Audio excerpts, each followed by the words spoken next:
outra doutrina e não concorda com as sãs palavras de nosso Senhor Jesus Cristo e com o ensino segundo a piedade, esse é orgulhoso e não entende nada, mas tem um desejo doentio por discussões e brigas a respeito de palavras. É daí que nascem a inveja, a provocação, as difamações, as suspeitas malignas e as polêmicas sem fim da parte de pessoas cuja mente é pervertida e que estão privadas da verdade, supondo que a piedade é fonte de lucro. Ó Senhor, rogamos o Teu santo nome mais uma vez, para que o Senhor, ó Deus, nos fale. É o que nós desejamos, Senhor, que Tua voz possa ser ouvida, Senhor, poderosamente, possa soar aos nossos ouvidos. Ó Deus, somente Tua palavra pode nos trazer vida, Senhor. Principalmente, nos proteger de caminhos pervertidos, doutrinas falsas que nos desviam do Senhor. Não só fala, ó Deus, mas que Tuas palavras venham a habitar em nós e nos preservar, ó Deus, das astúcias de Satanás, do nosso orgulho, de nós mesmos, Senhor. Em nome de Cristo. Amém. Sentai-vos, irmãos.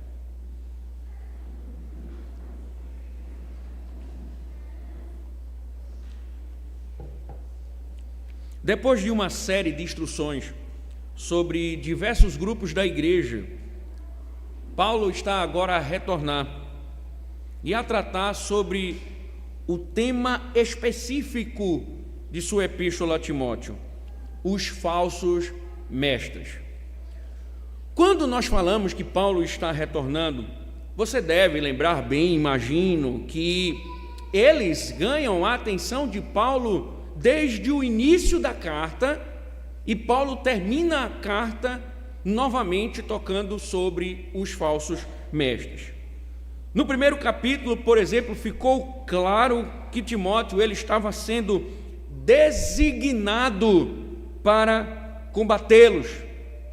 Nós vimos isso no capítulo 1, verso número 3, onde Paulo diz que deixou Timóteo em Éfeso para que Timóteo combatesse aqueles que estavam dentro da igreja ensinando heresias. No decorrer das instruções de Paulo, ele passa novamente a atacar as especulações dos falsos mestres, que envolviam tanto a questão da lei, isso nós vimos no próprio capítulo 1, do verso número 4 em diante, como também vimos no capítulo 4, a condenação feita por eles às coisas criadas por Deus, que careceu de uma outra argumentação de Paulo a respeito das coisas criadas. Uma coisa, então, nós vimos no decorrer desses argumentos, no decorrer da defesa da verdade, no momento, ou nos momentos em que Paulo ele começara a atacar o posicionamento dos falsos mestres, nós evidenciamos que Paulo monta uma estruturação de um padrão de crença, que nesse capítulo número 6, ele vai chamar de ensino, sãs palavras, verdade, fé, mandamento, o que lhe foi confiado. Essa é uma estrutura presente na argumentação de Paulo, na carta, em especial no capítulo 6. E a razão dessa estruturação, principalmente no capítulo 6, é mostrar que os falsos mestres tinham se desviado desse padrão, tinham se desviado dessa estrutura e, com isso, abandonaram a verdade. Por isso, Paulo volta a atacá-los, mas agora, nesse ataque, ele vai dar uma ênfase diferente. O que há de errado com eles, com os falsos mestres, além do ensino? Paulo descreve aqui que eles eram metidos a sábios. Em certo sentido, eles eram ortodoxos, defendiam uma doutrina coerente na perspectiva deles. Eram supostamente inteligentes, conhecedores do que eles pensavam ser a verdade, gostavam de debates apaixonados, e eles enquadravam todos que deles discordavam. Eram os guardiões da doutrina ou da suposta ortodoxia.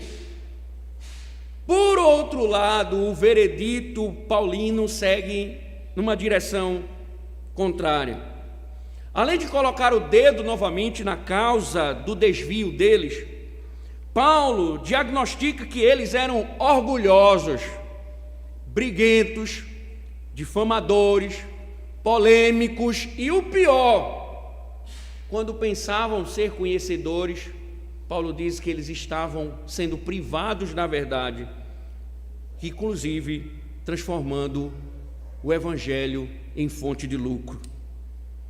Logo, o que vamos ver hoje nesse trecho de Paulo, quando Paulo retorna a falar dos falsos mestres, é Paulo orientando Timóteo sobre os falsos mestres e seus frutos. Paulo vai tratar com Timóteo e vai mostrar os falsos mestres e seus frutos. Automaticamente, no decorrer da argumentação, nós veremos que Paulo, na tratativa, vai ajudar Timóteo a identificar as características dos falsos mestres. Eles apresentam alguns elementos que não podem ser descartados, que são elementos característicos desses homens que estavam dentro da igreja plantando suas heresias. Então, o texto que nós vamos ver hoje está tratando sobre os falsos mestres e os seus frutos, e a partir desses frutos, Paulo instrui Timóteo a identificar esses falsos mestres no seio da igreja. E esse é um assunto muito importante. É tão importante que na sessão anterior nós vimos que nós terminamos o verso de número 2, quando Paulo diz: ensine e recomende essas coisas. Então nós já sabemos que Paulo instrui Timóteo a considerar o que ele falara sobre a escravatura, sobre o servo ser submisso ao seu senhor. Mas essa expressão, ela não somente encerra os versos anteriores, mas ela abre também os versos posteriores. Essas coisas, ordene essas coisas, que fique claro. Timóteo, ele deveria entender que contemplava essas coisas todo o ensino de Paulo. Portanto, não só o que fora dito anteriormente, mas o que Paulo passa a instruir Timóteo agora, também devem ser consideradas de forma importante, do mesmo jeito que ele deve considerar o verso 1 e o verso 2 como expressando a vontade de Deus. Os versos que se seguem também expressam a vontade de Deus. Portanto, o que será dito deve ser contundentemente ensinado à igreja, que deverá declarar guerra aos falsos mestres. A igreja não pode fazer de outra forma, Timóteo não pode fazer de outra forma. Por quê? Porque os falsos mestres destroem a igreja. O falso ensino destrói a igreja. Nós temos a tendência de tratar a heresia como uma opinião. Ah, pastor, é só a opinião dele. É só o entendimento dele. É só o achismo dele. Paulo não manda tratar herege de outra forma, a não ser como inimigo da igreja. E mesmo dentro da igreja, ele é inimigo da igreja. Portanto, Paulo diz a Timóteo: eu ordene, ensine estas coisas, porque eles são um perigo dentro da igreja. Veja novamente como Paulo mostra isso no seu argumento. Veja novamente o verso número 3, observem as palavras de Paulo. Se alguém ensina outra doutrina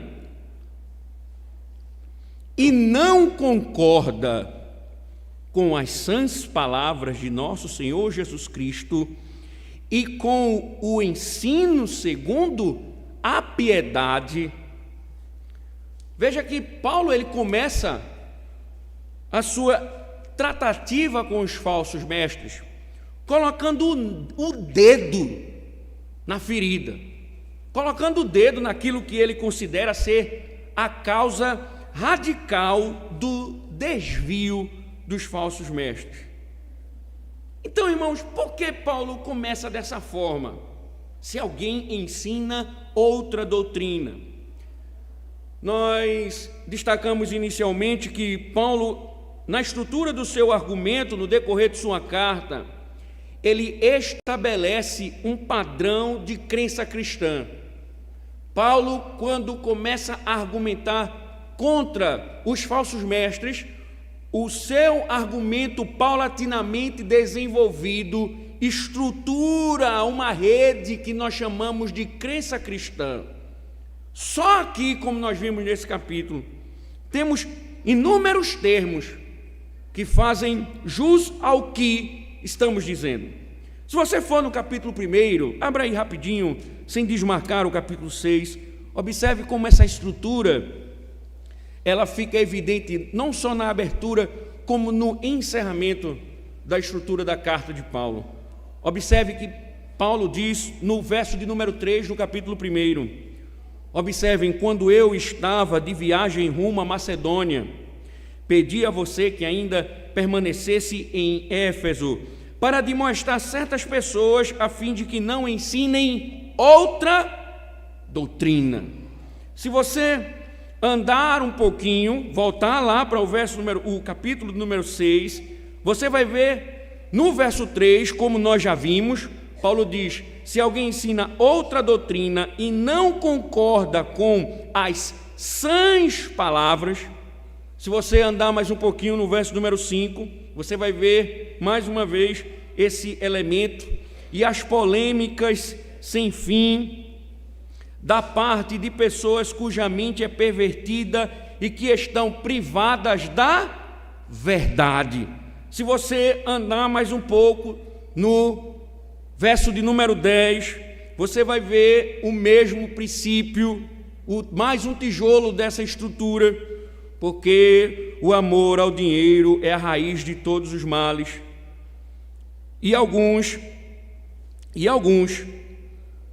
nessa cobiça, se desviaram da fé.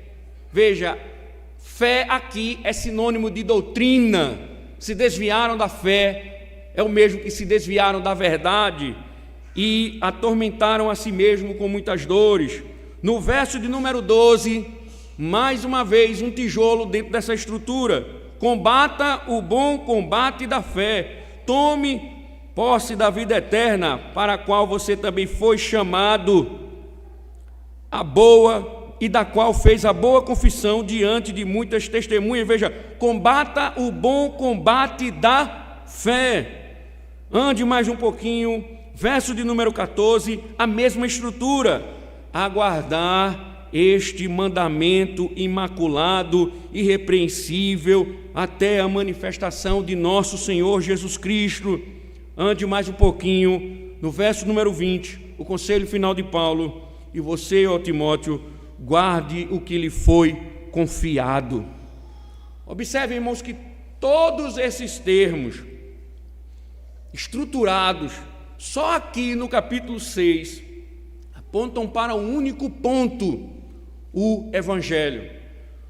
O Evangelho é descrito nas epístolas de Paulo como doutrina, como fé, mandamento, ordenança. Essa é a estrutura que designa a doutrina de Cristo. Como o próprio texto ele faz referência às sãs doutrinas, ou à sã doutrina, às sãs palavras, veja que Paulo diz: se alguém ensina outra doutrina e não concorda com as sãs palavras de nosso Senhor, o próprio texto ele já está dando sinais importantes. Por quê? Porque o que os hereges, o que os falsos mestres estavam ensinando é um desvio dos ensinos de Cristo. Quando ele diz as sãs palavras de nosso Senhor Jesus Cristo, nós poderíamos até imaginar que o evangelho ele está sendo limitado aos discursos registrados pelos evangelistas do Novo Testamento, Mateus, Marcos, Lucas e João. Não, isso não é verdade. O próprio Paulo tinha a ideia e escreveu sobre isso na segunda epístola dele a Timóteo, dizendo: toda escritura é inspirada por Deus, inclusive seus escritos. Em 2 Coríntios, capítulo 13, verso 3, ele diz que Cristo falava através dele.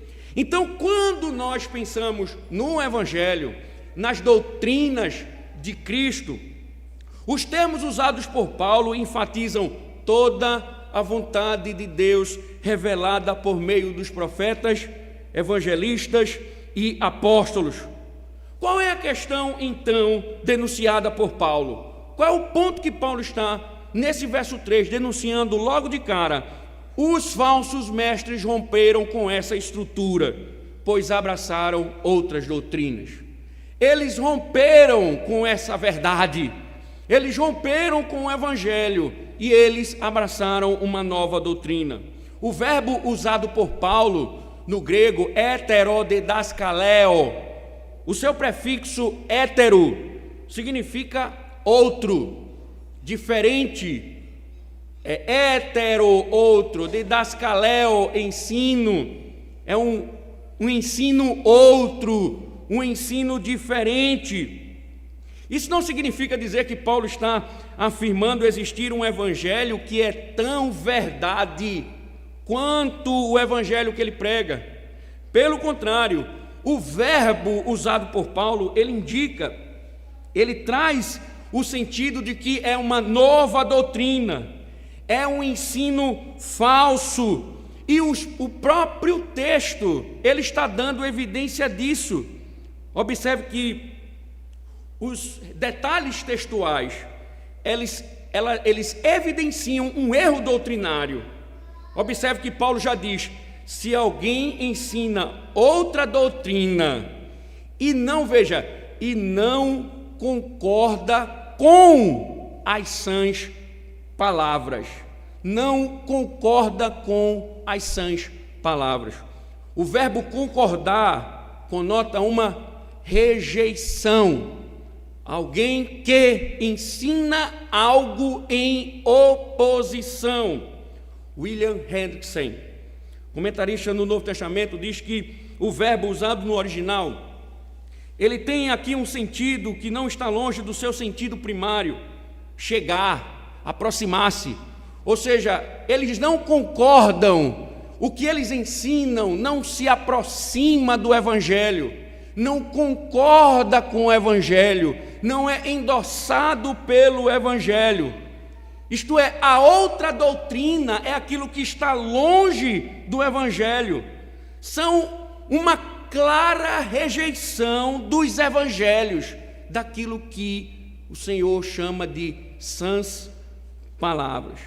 E aí, esse adjetivo sãs, ele é bem interessante, muito importante, merece nossa atenção, porque é um termo médico muito utilizado ao longo da argumentação de Paulo. Paulo fala disso em Timóteo, Paulo fala disso em Tito, Paulo fala das sãs palavras em Corinto. Paulo repete muito esse adjetivo, e sua presença, costumeiramente, denota que o Evangelho, prestem atenção, essa expressão adjetiva, costumeiramente, denota que o Evangelho, em contraste com o desvio teológico, é sadio em si mesmo e também transmite saúde, vida espiritual. Veja, aquilo que ensina outra doutrina, ele é contrário às sãs palavras, ou seja, é contrário à palavra que dá vida, que dá saúde, que dá vigor. Então, o que Paulo está dizendo é que os falsos ensinos são doentias estruturas doutrinárias que se opõem ao Evangelho. Falsas doutrinas são doentias estruturas que se opõem ao Evangelho. Mas ainda falta uma coisa na argumentação de Paulo. Se alguém ensina outra doutrina e não concorda com as sãs palavras de nosso Senhor Jesus Cristo e com o ensino segundo a piedade, Paulo está dizendo enfaticamente, em correspondência, que a sã doutrina, a doutrina saudável, a doutrina que produz vida, ela conduz à piedade. Repito, a sã doutrina conduz à piedade. Sendo assim, o Evangelho, as sãs palavras, o que Paulo está dizendo, cultivam uma relação com Deus, e desta relação, o cultivo de uma vida que agrada a Deus. Repito, as sãs palavras cultivam uma relação com Deus, e desta relação, o cultivo de uma vida que agrada a Deus. Observem, as sãs palavras representam o Evangelho, as sãs palavras representam vida, as sãs palavras levam à piedade, enquanto a falsa doutrina, ela é contrária à natureza do Evangelho. Logo, irmãos, a heresia, além de ser uma doentia estrutura doutrinária que se opõe a um Evangelho, é um caminho que promove, melhor dizendo, que não promove uma relação com Deus, porque a heresia representa uma ética oposta à ética divina. Irmãos, talvez vocês não tenham percebido, mas esse texto, pelos seus detalhes, ele nos faz lembrar do Éden. A ordem de Deus havia sido estabelecida. Se comer da árvore, se você comer da árvore, você vai morrer. Essa era a vontade de Deus revelada. O padrão de Deus havia sido estabelecido. Era a palavra de Deus: não coma, porque no dia que você comer, você vai morrer. Mas o cerne da heresia, o veneno da heresia, adentrou no paraíso e uma nova proposta surgiu: vocês, como Deus serão, não morrerão. Observem, uma declarada proposta de oposição à verdade de Deus. A verdade de Deus é a lei de Deus, é o Evangelho. Do outro lado, a heresia: vocês não morrerão. O falso evangelho, então, como diz Paulo, é sempre uma contradição, é sempre uma discordância da verdade. Não concorda, não se aproxima, não está junto, não tem elementos da verdade.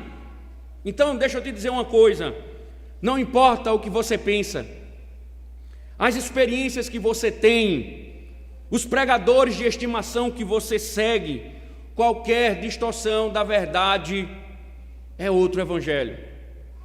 Qualquer distorção da verdade é outro evangelho.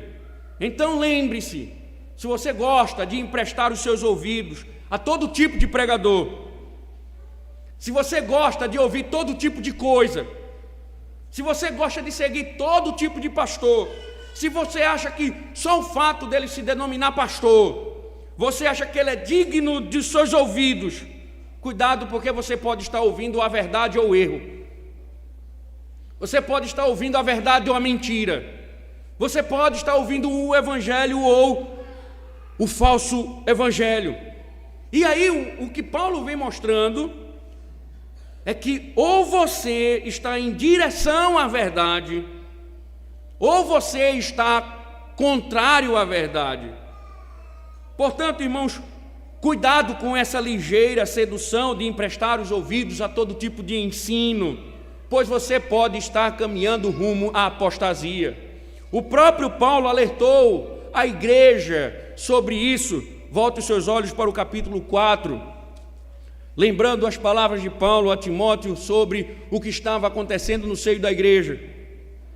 Lembre-se do que Paulo diz no verso 1. Ora, o Espírito afirma expressamente que nos últimos tempos alguns apostatarão da fé por obedecerem a espíritos enganadores e a ensinos de demônios. Observem, esses falsos mestres estavam ensinando outra doutrina, estavam desviando as pessoas da verdade, ao ponto de abandonarem a fé. Então nós devemos entender isso. O falso erro não é uma opinião, o falso erro não é um achismo, não é uma perspectiva diferente, não é uma leitura equivocada. Paulo diz, é doutrina de demônio, é falso evangelho e desvia as pessoas da verdade. Ainda sobre o Éden, o erro prometeu saúde, vocês serão como Deus, vocês terão vida plena, perfeita e eterna. Mas o casal morreu, a mentira matou o casal. Paulo está dizendo que a palavra de Deus é a sã doutrina, é a doutrina que dá vida. O falso evangelho, a falsa doutrina mata. Paulo diz que o evangelho é as sãs palavras. Você também não pode mudar isso. Você pode sentir arrepios, queimação no estômago, mas se não é verdade de Deus, é algo que adoece o homem. Falso evangelho não produz vida. Uma igreja falsa, um evangelho falso não produz vida, mas mata.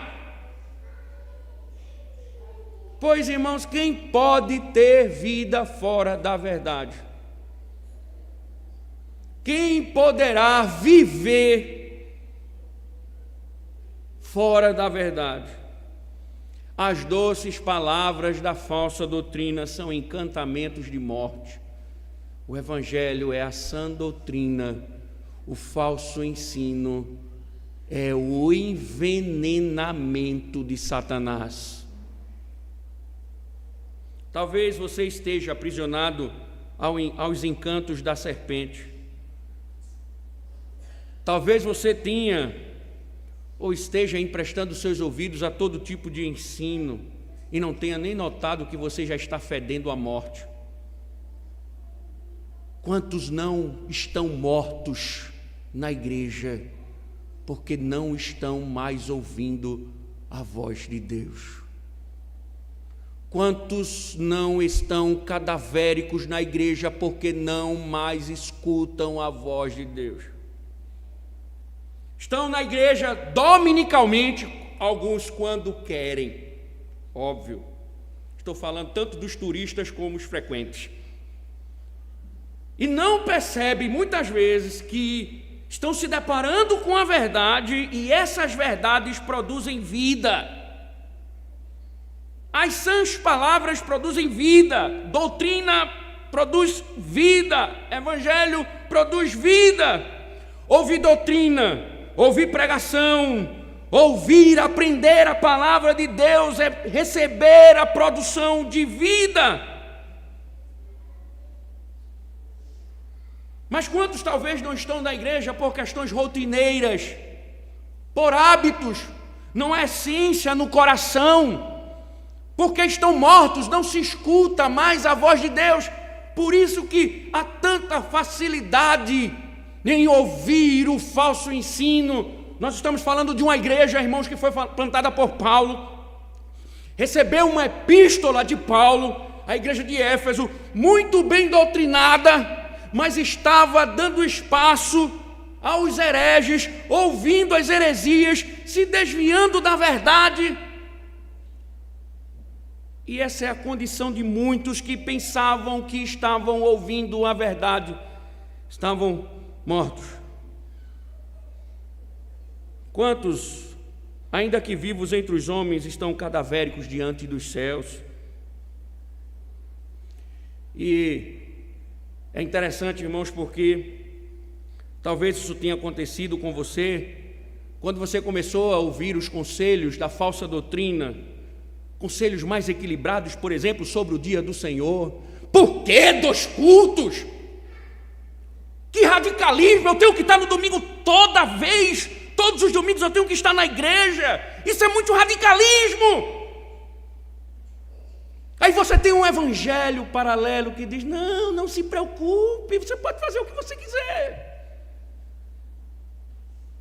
Use o domingo de manhã para que você quiser, faça o que você quiser, você foi livre, você está liberto. Você não precisa dizimar, não se preocupe, dízimo é coisa de homens. Você não precisa seguir igreja, seguir pastor, doutrina é coisa de homens. Você não precisa congregar, você não precisa estar na igreja, na comunhão dos santos. Você não precisa se preocupar em estar se relacionando com os irmãos. Visite a igreja, apareça lá de vez em quando. Isso é bom. E tantos outros assuntos, tantos outros conselhos, e você nem se deu conta que morreu. Você nem se deu conta, nem quando morreu. Lembra da igreja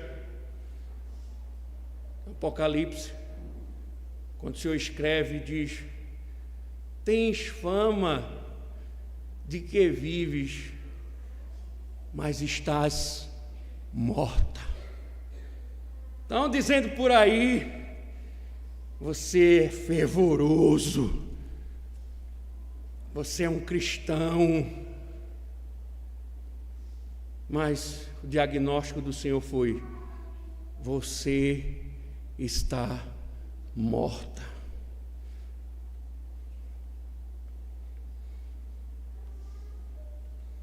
Paulo está dizendo que somente o Evangelho pode produzir vida ao homem. Consequentemente, essa vida de pecado é porque você não está seguindo o Evangelho. Paulo diz que o Evangelho leva à piedade. Talvez sua vida de impiedade é o resultado disso, que os seus ouvidos estão entulhados de lixo. Observe que o casal viu logo a nudez quando desobedeceu a Deus. Paulo diz: a piedade é vida. Alguém piedoso é alguém de coração, que de coração vive para o Senhor. É um Enoque, por exemplo, que andou com Deus e agradou a Deus. Esse andar com Deus fala de seu relacionamento com Deus, ou sua devoção a Ele. Seu agradar a Deus mostra o comportamento oriundo desse relacionamento.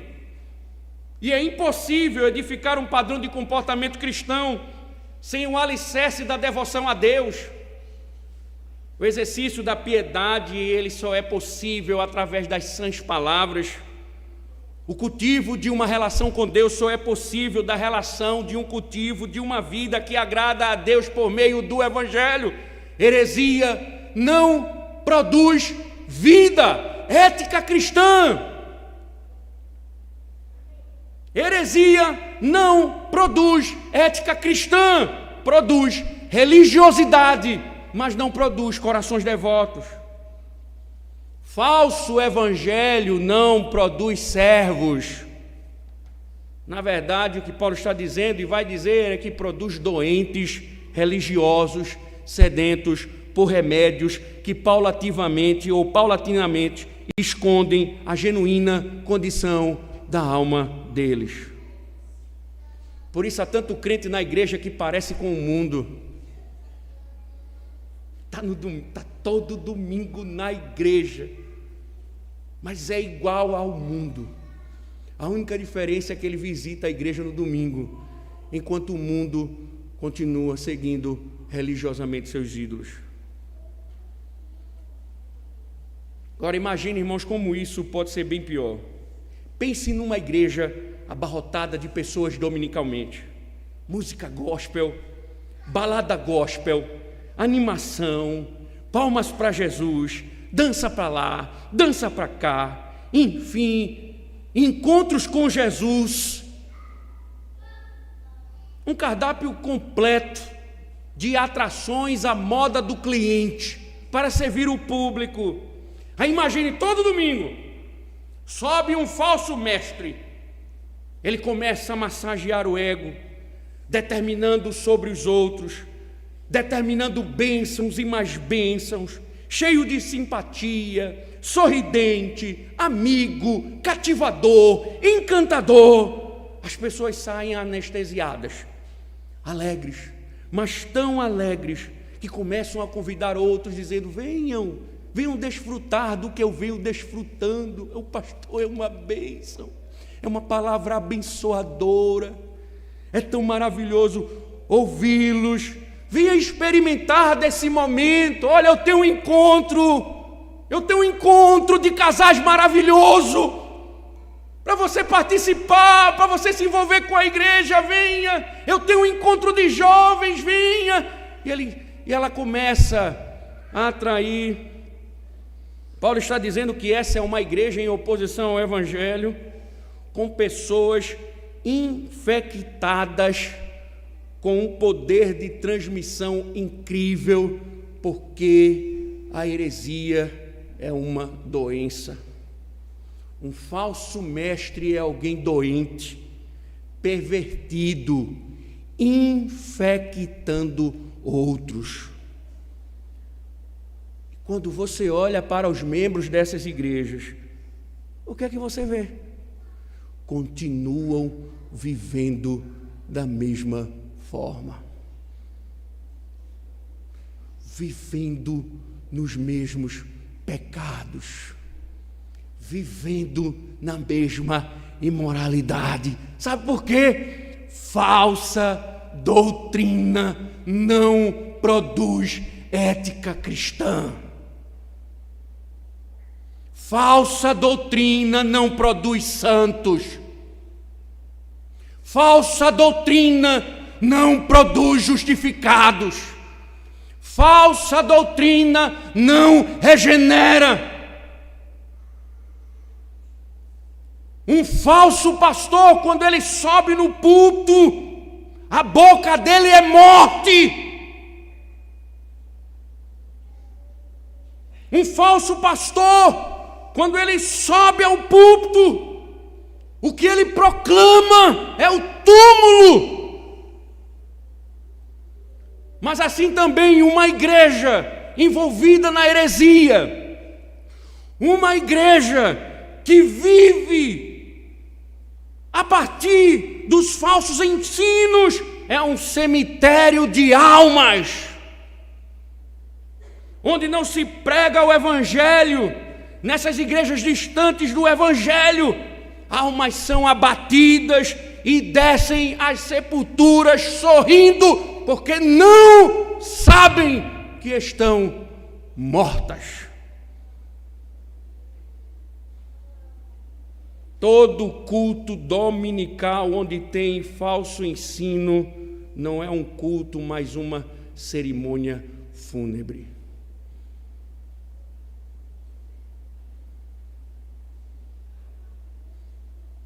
Cuidado com o que você anda ouvindo por aí.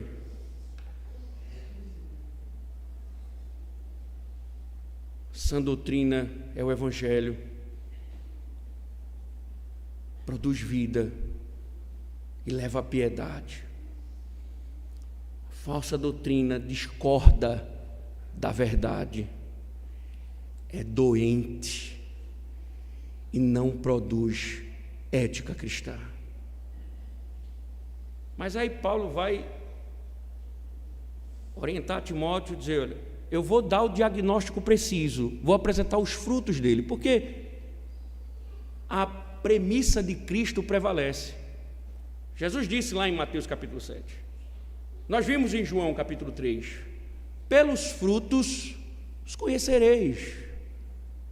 O falso evangelho produz frutos correspondentes à natureza daquilo que é falso.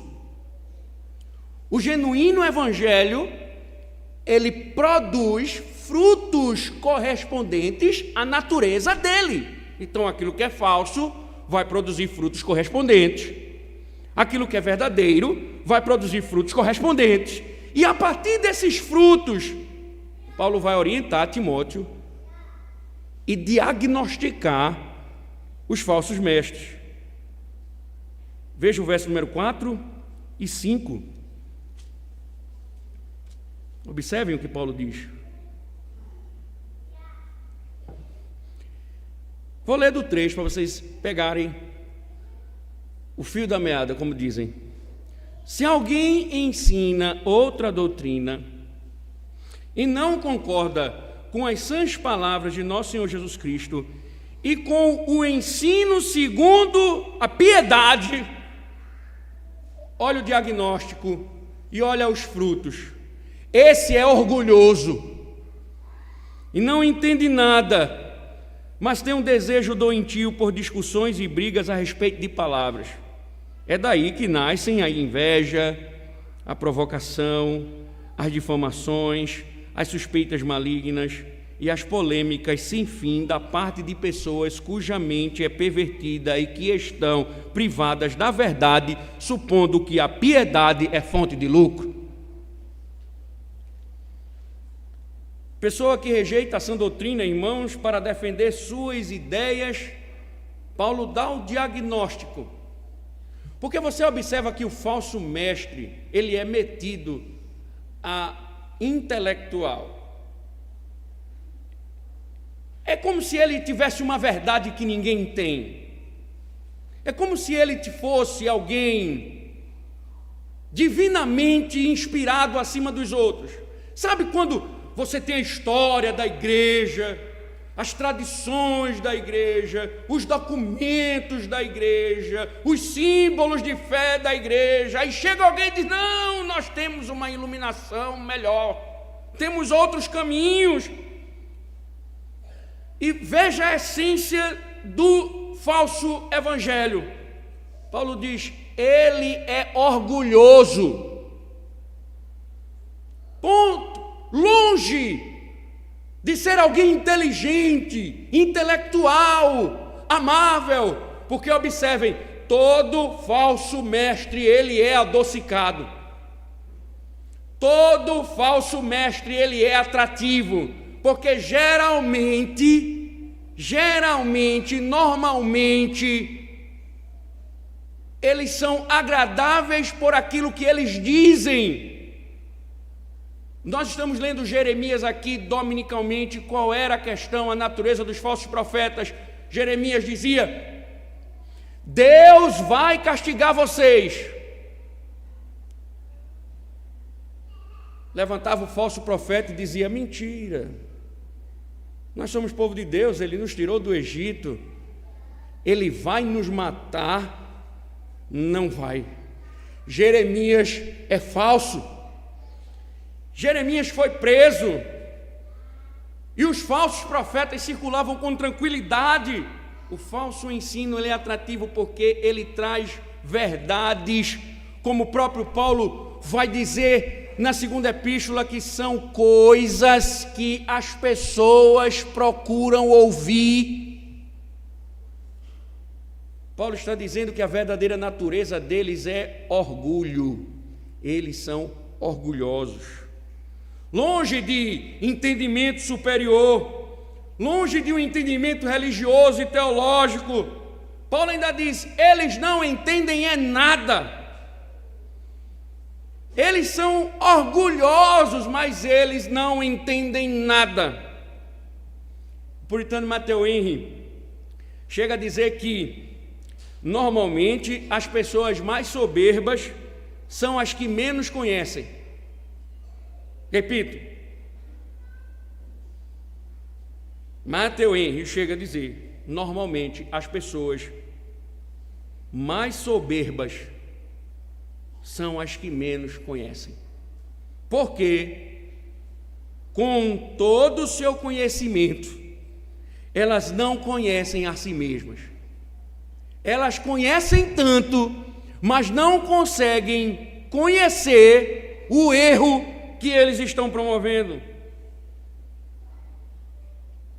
Quando eles pensam que eram sábios, inteligentes, Paulo diz, Timóteo, uma das características, um dos frutos dos falsos mestres é a arrogância. Eles são arrogantes, eles não andam na verdade, ensinam coisas contrárias à verdade e eles não entendem nada. Todo o conhecimento deles é, na verdade, um espírito de arrogância. Eles são arrogantes. Ao mesmo instante, Paulo diz que há uma motivação do coração deles, dividir a igreja. Eles dividem a igreja. Eles têm desejo por especulações, contendas de palavras, que não somente deixam de levar a qualquer conclusão proveitosa, mas sim, Paulo está dizendo, é somente para brigar, calúnia, suspeitar, que não edificam e que são profundamente anticristãos. Paulo está dizendo eles são orgulhosos e eles são mestres de divisão na igreja. John Stott chega a dizer, discussões e disputas desse tipo, que não levam a nada, apenas acabam totalmente com os relacionamentos humanos. 5 consequências são apresentadas: inveja, ele se ressente do outro; briga, ele tem um espírito de rivalidade, de contenda; difamações, ele gosta de caluniar; suspeitas malignas, ele é desconfiado com qualquer um; atritos constantes, ou seja, vive irritado, brigando. John Stott continua, esses males caracterizam aqueles que têm a mente corrompida e que são privados da verdade. Quando a mente de alguém fica distorcida, todos os seus relacionamentos também ficam distorcidos. Irmãos, um dos aspectos que Paulo está mostrando aqui é que os intelectuais hereges geralmente se destacam pela incapacidade de se relacionarem com os outros.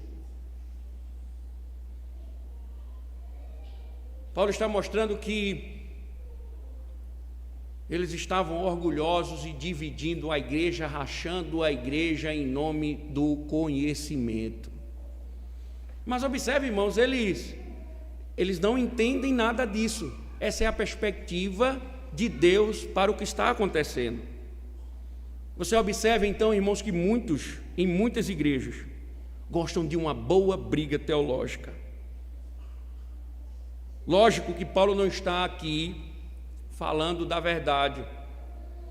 Paulo defende a verdade. Paulo fala da disciplina de homens dentro da igreja de Éfeso que estavam ensinando a mentira. Paulo não está sendo maleável com o erro. A verdade deve ser defendida. O próprio Paulo deixou Timóteo em Éfeso para defender a verdade. Mas o que Paulo está tratando aqui é das heresias, das especulações, dos erros doutrinários que não levam o homem à piedade, que são contrárias à verdade. E o que Paulo está dizendo, que essas heresias, elas só promovem debates. Não é algo que se diz assim, o que isso muda a minha vida. Há quanto tempo eu estou conhecendo sobre o dia do Senhor, mas como isso me afeta?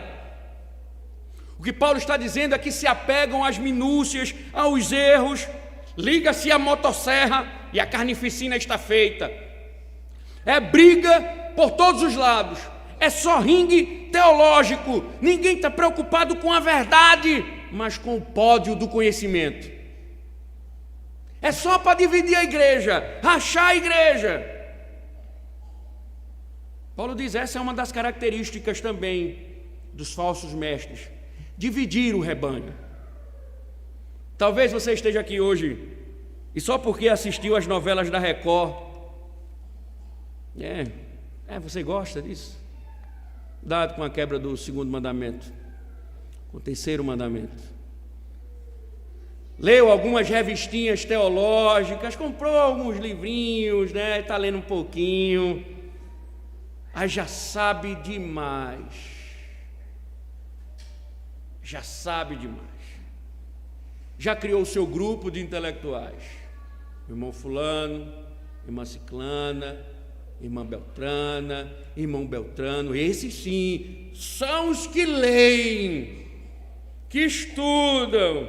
Dá para a gente conversar temas profundos, discutir qual o significado do dedo midinho da perna direita da besta que subiu no mar. Adão tinha umbigo ou não?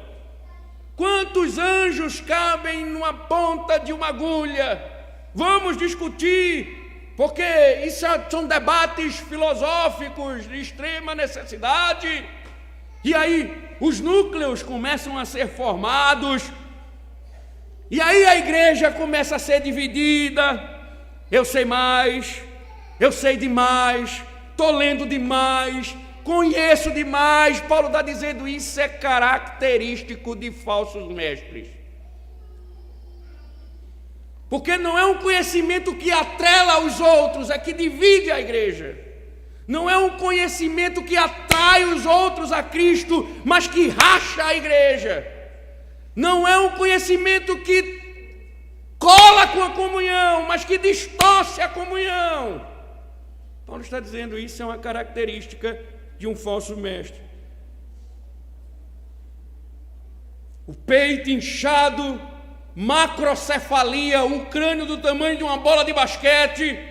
Eu sou o conhecedor, o detentor da ortodoxia. Eu estou lendo os puritanos, eu estou lendo Bavinck, os teólogos. Agora eu sei demais. Vai chegar um ponto que ele vai dizer, Parque Dourado não é o meu lugar.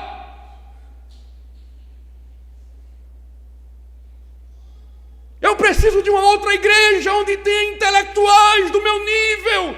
Eu preciso estar no meio de irmãs que conheçam como eu conheço. Eu preciso estar no meio de homens que conheçam como eu conheço, porque eu sou muito intelectual. Paulo está dizendo, Timóteo, cuidado. Isso é característica de falso mestre, de gente dentro da igreja que está ensinando erro. Paulo Brasil, certa feita, disse que tinha um membro da igreja dele assim, não dessa que o Leus pastoreia. Disse que estava no meio da igreja ensinando uma coisa, se reunindo em grupos, ensinando os irmãos, e os irmãos começaram a questionar o pastor. Por que isso assim não é assim? Por que isso assim não é assado? Paulo diz, chama ele no gabinete. Quem ensinou? Quem ordenou você? Quem colocou aqui você no seio da igreja como mestre desta igreja? Quem? Qual presbitério que lhe ordenou? Cale sua boca, porque senão você vai ser expulso daqui.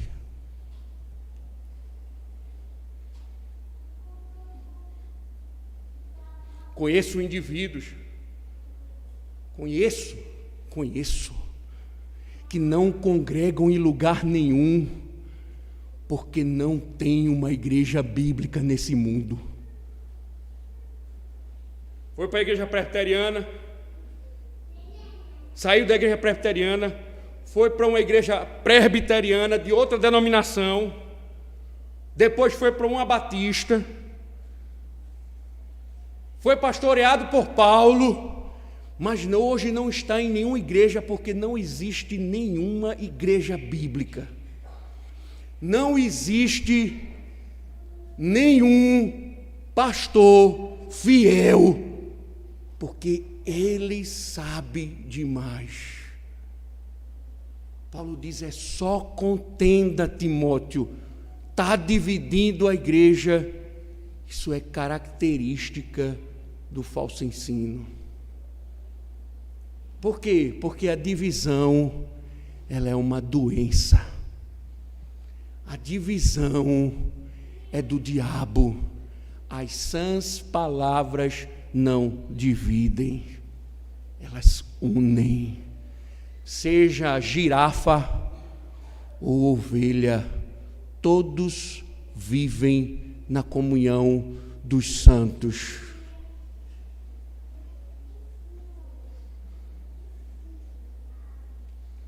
Tome cuidado, irmãos.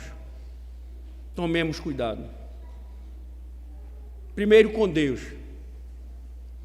pois Ele vê corações arrogantes no meio do seu povo. Ele não vai deixar passar batido. Também tome cuidado comigo, porque também eu serei instrumento de Deus, se caso aqui existir alguém com falsos erros dividindo o seio da igreja. Eu não vou me esquivar de botar para fora.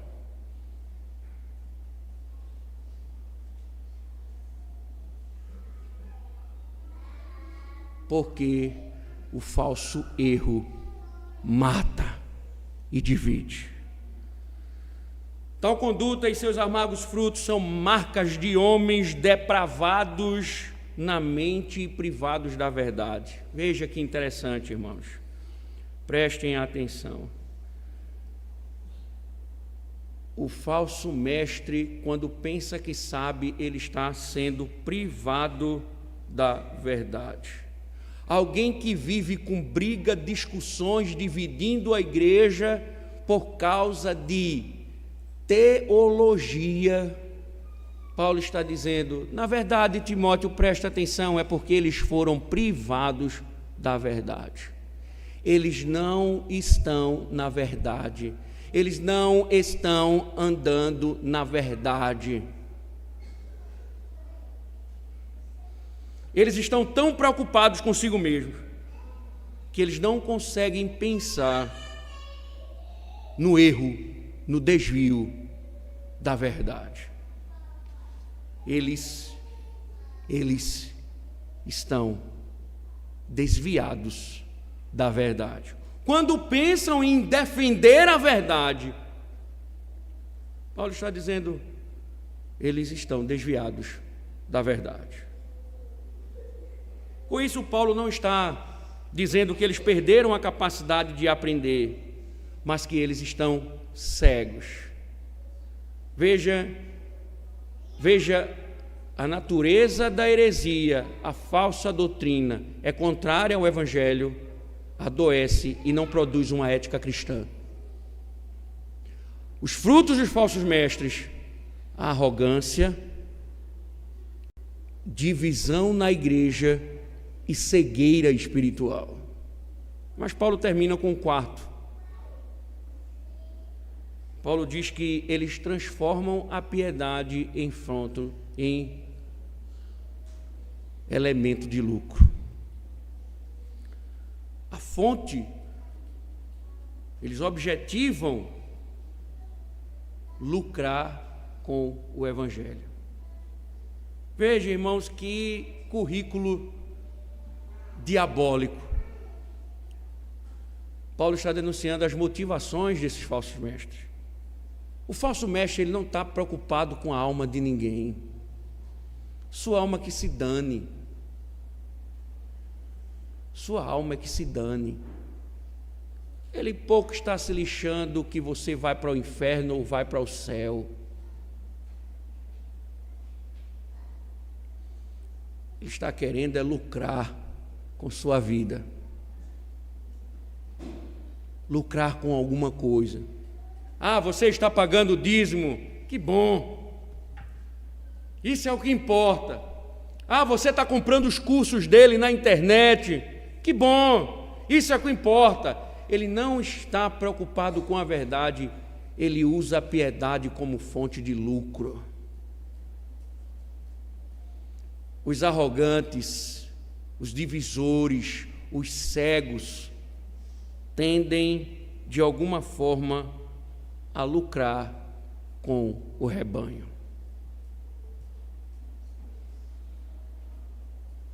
Cuidado, meus irmãos, com os falsos mestres, porque eles não estão preocupados com a sua alma, mas com o seu bolso. Nós vamos entrar mais em detalhes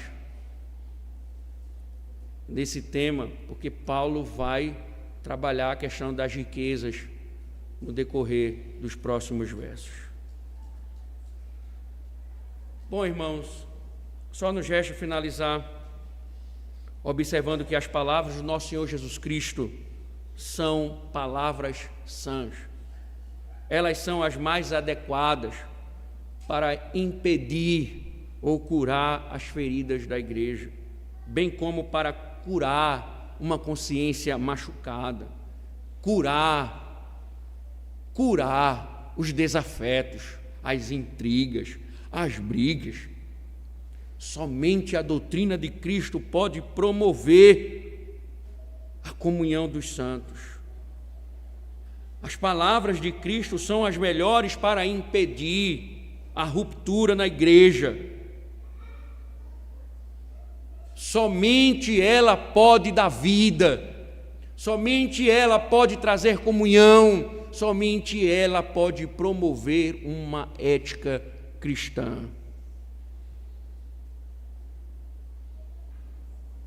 Nenhuma igreja será bem-sucedida se ela reivindicar outras palavras e não os ensinos de Cristo. Os falsos mestres estavam levando as pessoas a apostatarem da fé, estavam dividindo a igreja e lucrando com a igreja. Que o Senhor preserve o seu povo, que o Senhor preserve sua igreja. Como Jesus disse, aqueles que são de Deus ouvirão a palavra de Deus. Louvamos o teu nome, Senhor, por alertas tão importantes que o Senhor tem dado ao teu povo. Protege, ó Deus, nossos ouvidos, nossas mentes, nossos olhos e nossos bolsos e nossa comunhão desses homens pervertidos que estão distantes do Senhor, privados da verdade, destruindo a tua igreja, Senhor. Santifica-nos sempre nas tuas palavras para a glória do teu santo nome. Em nome de Cristo. Amém.